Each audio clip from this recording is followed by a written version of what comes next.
In today's video, I'm going to teach you how to create a dashboard on Airtable.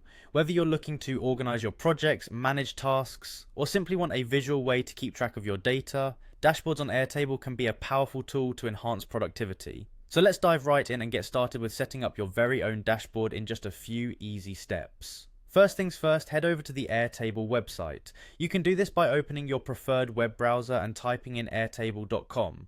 If you don't already have an account with Airtable, go ahead and sign up. It's quick and easy, but for those who have an account, you'll want to click on the sign in located at the top of the web page. Enter your login details and you'll be swiftly navigated to your dashboard. Once you're signed in, you'll find yourself on the home page of Airtable. From here, you'll want to create a new space for your dashboard. Look for the Create button. It's usually prominently displayed, ensuring you're just a click away from starting your new project.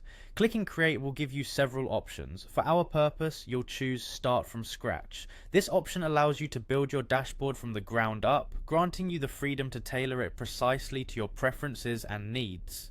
Take a moment here to appreciate the flexibility this option provides, particularly if you have specific datasets or layouts in mind.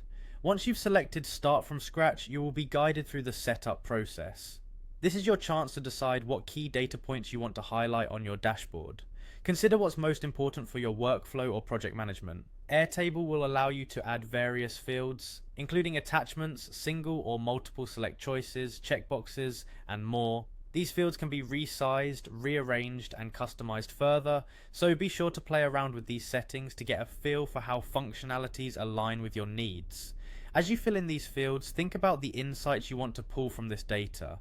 Dashboards are more than just data holders, they're dynamic tools that can offer significant visual insights. Adding graphs, charts, and color codings can transform your raw data into understandable, actionable insights. And there you have it, the initial steps to creating your personal dashboard on Airtable. Whether you're using it for personal to-do lists or managing a larger team's project timelines, remember that a good dashboard is one that reflects your priorities and needs.